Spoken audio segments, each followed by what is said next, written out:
My husband walked out on me for his perfect upgrade, a polished corporate executive with designer everything and a corner office. What he didn't know, I owned the entire company she worked for, and when their wedding invitation landed on my desk, addressed to CEO of Phoenix Industries, I knew it was time to teach them both a lesson they'd never forget. Before we dive into this absolutely mind-blowing story of karma, served ice cold, smash that subscribe button and ring the notification bell. Trust me, you're about to witness one of the most satisfying reversals of fortune ever recorded. And stick around until the end, because the final twist will leave you speechless. My name is Camilla, and this story begins 3 years ago when I thought I had my life perfectly balanced. I was married to Marcus, a man I loved deeply, despite his growing ambitions, and I was quietly building what would become a business empire worth over $3 billion. But here's where this story gets interesting. Marcus had absolutely no idea. You see, I've always been the type of person who moves in silence. While other entrepreneurs were posting their wins on LinkedIn and flashing their wealth on Instagram, I was focused on actually building something that would outlast the trends. I owned multiple companies under different LLCs and holding corporations, each one carefully structured to protect my privacy and maintain my low profile. To Marcus, I was just Camilla who worked from home a lot, preferred quiet dinners over flashy restaurants, and drove a reliable Toyota instead of a luxury car. I grew up with a grandmother who always said, "Baby, let your success speak so loud you don't need to say a word." So that's exactly what I did. While Marcus climbed the corporate ladder at his marketing firm, making a respectable 6-figure salary, I was quietly acquiring companies, making strategic investments, and building what financial magazines would later call one of the most impressive business portfolios of the decade. But I never felt the need to broadcast it or change our comfortable lifestyle. We lived in a beautiful but understated home in a good neighborhood, not a mansion, just a place that felt like home. I still cooked dinner most nights, still did our grocery shopping, still lived like the middle-class woman Marcus thought he'd married. Looking back, I realize my humility might have been my biggest mistake. Ever been so successful that people couldn't see it? Drop a comment and let me know your story. Marcus started changing during our 5th year of marriage.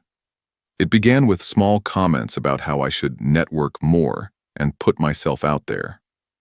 He'd suggest I needed to be more visible in professional circles, that I should dress differently for his company events, that I lacked the ambition he saw in other successful women. The criticism stung, but I brushed it off, thinking he was just feeling pressure at work. What I didn't realize was that he was already comparing me to someone else. Her name was Isabella Rodriguez, and according to Marcus, she was absolutely killing it in the corporate world. Isabella was the vice president of operations at Phoenix Industries, one of the city's most prestigious companies. Marcus had met her at a networking event, and suddenly every conversation included some reference to her intelligence, her style, her impressive career trajectory. "You should see how she commands a room, Camilla," he'd say over dinner. "She's got this presence, this confidence. She really knows how to leverage her success." I'd nod and smile, genuinely happy that he'd met someone inspiring in his professional circle. I had no idea I was listening to my husband fall in love with another woman, a woman who ironically worked for me. The red flags were everywhere, but I was too busy running board meetings and closing deals to notice them properly. Marcus started working out religiously, updating his wardrobe, spending more time on his appearance than he had in years. He'd take mysterious phone calls in another room, smile at texts in ways that made my stomach twist, and talk constantly about professional events he needed to attend. But the real wake-up call came when he started openly criticizing my lifestyle choices.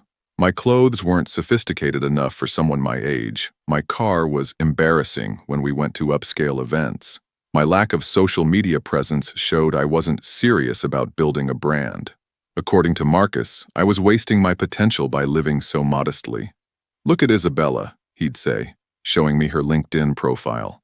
"This is what success looks like, Camilla. This is what ambition actually accomplishes." I'd stare at the photo of this polished, beautiful woman in her corner office and wonder when my husband had stopped seeing any value in the life we'd built together.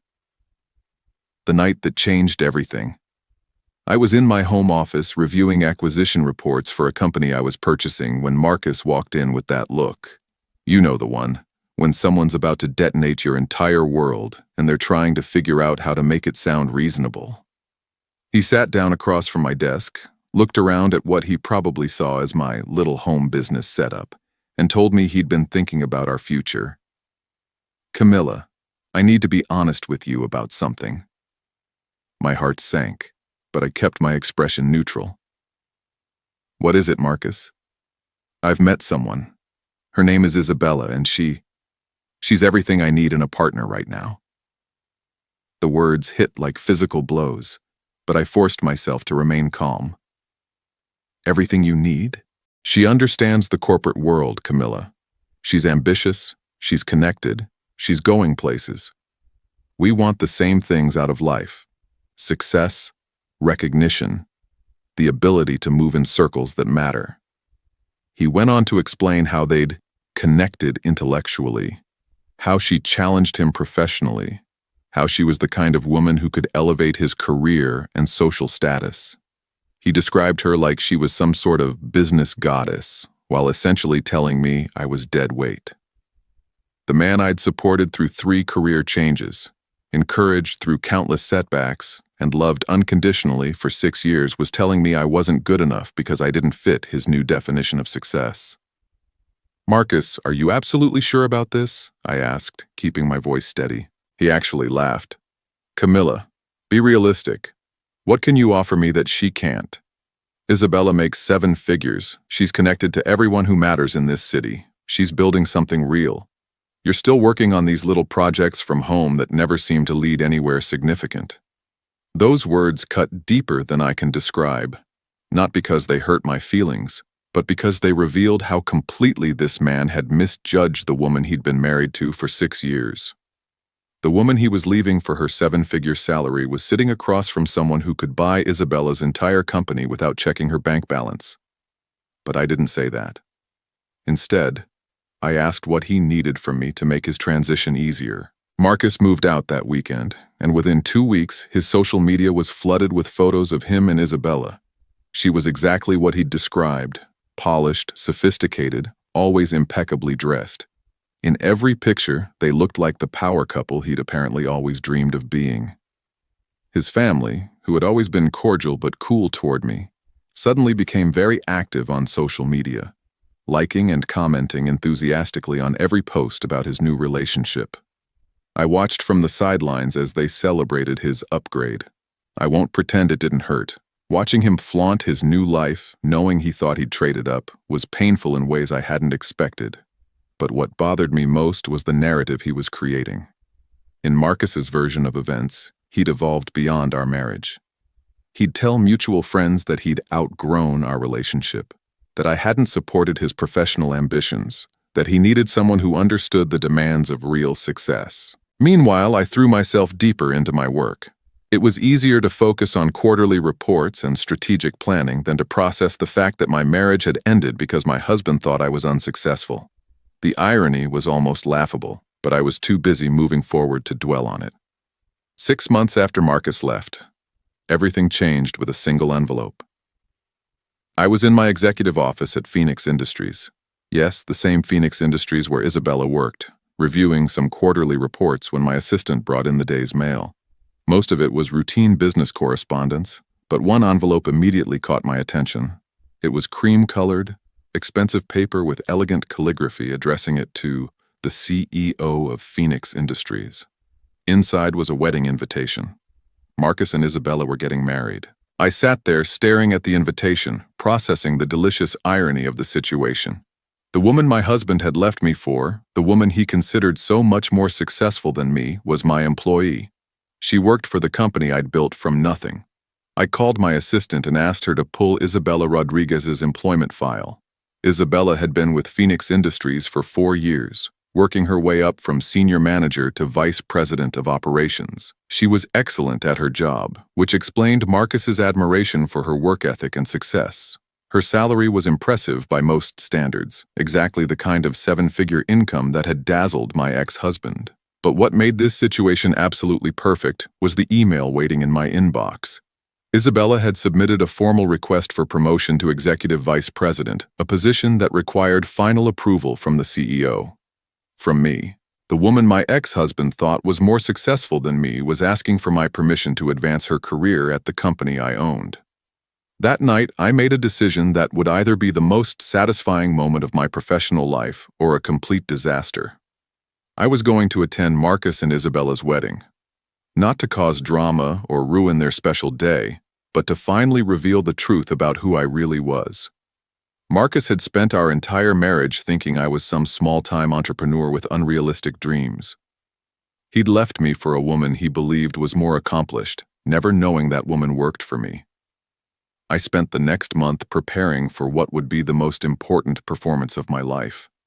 I had my stylist create a look that would leave no question about my success. A custom designer gown that cost more than most people's cars, jewelry that had been featured in Architectural Digest, and accessories that whispered wealth rather than shouting it. I arranged for my driver to bring me in my Bentley, one of the cars I'd never let Marcus see because I preferred keeping my lifestyle modest.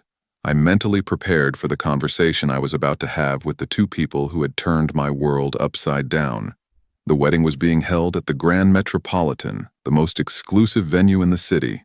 As my car pulled up to the valet stand, I could see the elaborate decorations, the designer floral arrangements, the kind of celebration that screamed success and sophistication. Everything Marcus had wanted but thought he couldn't have with me. I arrived just as the ceremony was beginning, timing it perfectly so I could slip in without causing a commotion. From my seat in the back, I could see Marcus standing at the altar looking more proud and confident than I'd ever seen him. He was finally getting everything he thought he deserved. The ceremony was beautiful, I'll admit that. Isabella looked stunning in her designer gown, and Marcus looked genuinely happy. For a moment, I wondered if I was making a mistake being there. Maybe I should let them have their perfect day and move on with my life. But then I remembered all the nights Marcus had criticized my lack of ambition, all the times he'd made me feel like I wasn't enough, all the ways he'd diminished my worth because it didn't look the way he expected success to look. As the reception began and guests started mingling, I made my move. I approached the group where Isabella was standing with several colleagues from Phoenix Industries. The recognition on their faces was immediate and startling. "Ms. Chen," one of her teammates said, looking confused. "What are you doing here?" That's when Isabella turned around and saw me. The color drained from her face as she realized her boss, the CEO of Phoenix Industries, was standing at her wedding reception. Marcus, who had been talking to his groomsmen nearby, heard the commotion and turned to see what was happening. The expression on his face when he saw me was something I'll treasure forever. Confusion, then recognition, then a dawning realization that something was very, very wrong with this picture. He approached slowly, like someone walking toward a car accident. "Camilla," he said carefully, "what are you doing here? How do you know Isabella's colleagues?" I smiled at him with the same warmth I'd shown him throughout our marriage. "Hello, Marcus. Congratulations on your wedding, Isabella. You look absolutely radiant." Isabella was staring at me like I'd materialized from another dimension. "Ms. Chen, I don't understand. How do you know Marcus?" "Oh," I said, loud enough for the growing crowd around us to hear. "Marcus is my ex-husband. He left me about 8 months ago for someone more successful and ambitious." I turned to Marcus, whose face was rapidly turning an alarming shade of red. "Isn't that right, darling? You said I lacked drive, that I didn't understand the corporate world the way Isabella does." The circle of people around us had grown larger, and I could hear murmurs of confusion as guests tried to piece together what was happening. Marcus's family, who had never thought I was sophisticated enough for their son, were staring at me with expressions ranging from confusion to dawning horror. "I'm sorry," Isabella said, her voice shaking slightly. "But who exactly are you?" I reached into my purse and pulled out my business card, handing it to her with a smile. "I'm Camilla Chen, founder and CEO of Phoenix Industries. Your boss, actually. I believe you submitted that promotion request to Executive VP last month." The silence that followed was deafening. Isabella stared at the business card like it might catch fire. Marcus looked like he was having difficulty breathing. The Phoenix Industries employees were exchanging glances that said they'd rather be literally anywhere else. "You own Phoenix Industries?" Marcus finally managed to say. "Among other companies, yes," I replied calmly. "Did you really think those little projects you used to mock were just hobbies, Marcus?" "I've been building a business empire for the past decade. Phoenix Industries alone is worth $800 million, and it's just one piece of my portfolio. My total net worth is just over $3 billion. The gasps from the wedding guests were audible now. Marcus's mother, who had always made subtle comments about my lack of sophistication, looked like she might faint. His father, who had once suggested I wasn't ambitious enough for their successful son, was staring at me with his mouth hanging open. Marcus turned to Isabella, then back to me, then back to Isabella again, like he was watching a tennis match. "She works for you?" "Has for 4 years," I confirmed. "Isabella is actually one of our most valuable employees, which is why you fell for her, I'm sure. She's talented, driven, and excellent at what she does. But Marcus, the woman you left me for because I wasn't successful enough, makes about 0.5% of what I make in a year." Isabella finally found her voice. "Ms. Chen, I had no idea. Marcus never told me his ex-wife's name. I never made the connection." "Of course you didn't," I said kindly. "Why would you?" Marcus was so embarrassed by his unsuccessful wife that he probably avoided mentioning me whenever possible. Isn't that right, Marcus? The wedding reception had essentially ground to a halt at this point. Everyone was watching our conversation like it was the finale of their favorite drama series. Marcus looked like he wanted the earth to open up and swallow him whole. "Camilla, I didn't know," he started. "You didn't know because you never asked," I interrupted gently. "You assumed that because I didn't flaunt my wealth or brag about my acquisitions, I must not have any. You judged me based on the fact that I preferred cooking at home to eating at expensive restaurants, that I drove a practical car instead of a flashy one, that I focused on building something sustainable instead of building an image." I turned to address the crowd that had gathered around us. "Ladies and gentlemen, I apologize for interrupting this beautiful celebration. I just wanted to clear up a small misunderstanding. You see, Marcus left me because he thought I wasn't successful enough for him. He found someone he believed was more accomplished, more ambitious, more worthy of his aspirations." I gestured toward Isabella, who looked mortified. "What he didn't realize is that his new bride works for the company I built from scratch. The upgrade he thought he was getting was actually a step down from a billionaire to her employee." The murmur of conversation started again, but it was different now. I could hear Marcus's relatives whispering among themselves, probably realizing they'd spent years treating a self-made billionaire like she wasn't good enough for their family. Isabella looked devastated.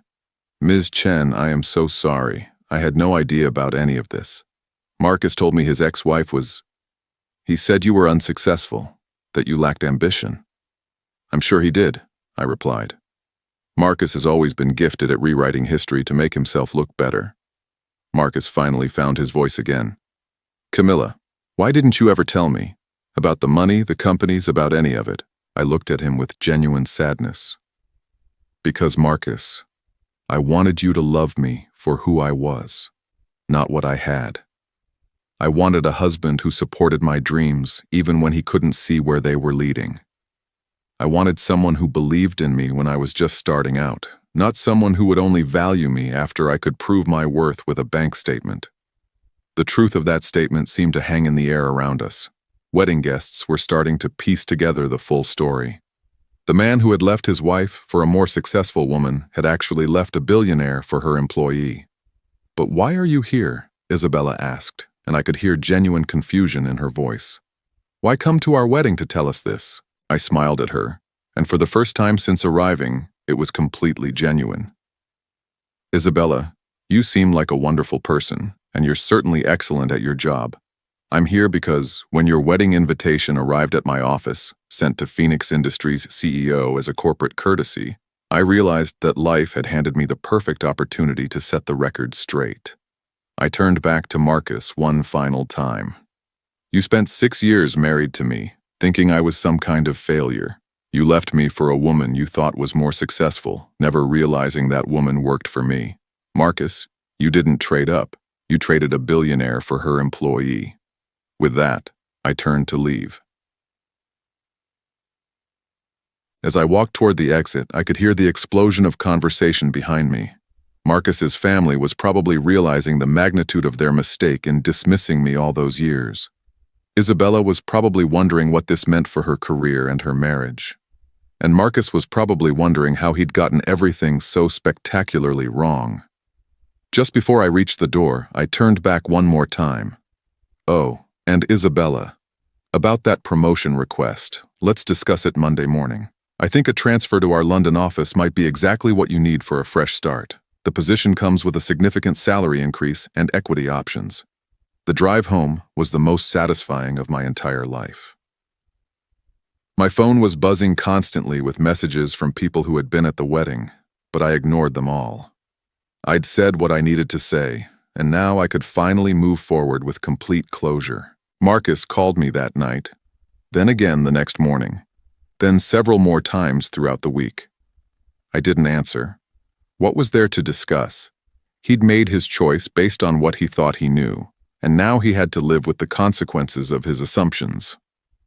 Isabella, to her credit, came to my office that Monday morning. She apologized profusely and offered to resign, but I told her that wouldn't be necessary. She was genuinely talented at her job, and what had happened wasn't her fault. She'd been misled just as much as I had been underestimated. I did offer her the transfer to our London office with that promotion and raise. Sometimes a fresh start across the ocean is exactly what someone needs to rebuild their life. As for Marcus, I heard through mutual friends that he tried reaching out several more times, but I never responded. Some bridges, once burned, are better left as ashes. He'd made it crystal clear what he valued in a partner, and unfortunately for him, he'd thrown away something real for something that merely looked impressive on paper. The best part of this entire experience wasn't the revenge or the satisfaction of proving Marcus wrong. It was the realization that I'd actually dodged a bullet. I'd been married to someone who fundamentally didn't know me, who had never bothered to really understand what I was building or why it mattered to me. Marcus had fallen in love with the image of success rather than the actual work, sacrifice, and vision that goes into building something meaningful. He'd confused flashy displays of wealth with actual accomplishment, networking events with real relationships, social media presence with genuine influence. In the end, he'd chosen style over substance, and that choice had cost him everything that actually mattered. Now, 2 years later, I'm still building my empire, but with a much clearer understanding of what I want in my personal life. I want someone who sees my worth even when I'm not trying to prove it. Someone who loves my ambition even when it doesn't look like what they expected success to look like. Someone who understands that real achievement isn't always flashy or obvious, and that the most powerful people often move in silence. Marcus thought he was getting an upgrade, but what he really did was trade a partner for a trophy. And as anyone in business will tell you, trophies look nice on a shelf, but they don't build empires. They don't support you through failures, and they certainly don't love you unconditionally while you figure out what you really want out of life. So that's my story. The story of how my ex-husband left me for a more successful woman, not knowing that woman worked for me. It's a story about assumptions, about the difference between image and substance, and about the danger of judging someone's worth based on what you can see on the surface. But most of all, it's a story about knowing your own value, even when the people closest to you can't see it. Because sometimes the best revenge isn't revenge at all. Sometimes it's just living well and letting the truth speak for itself. And trust me, the truth always speaks the loudest. Can you believe that plot twist? Marcus thought he was trading up, but he actually left a self-made billionaire for her own employee. This story proves you should never underestimate anyone, especially someone building their empire in silence. If you loved this story of karma and ultimate justice, smash that like button and share your thoughts in the comments below. Have you ever been underestimated and got the last laugh? Drop your stories below. I read every single comment. Don't forget to subscribe and hit that notification bell for more incredible tales of success, justice, and triumph. See you in the next one.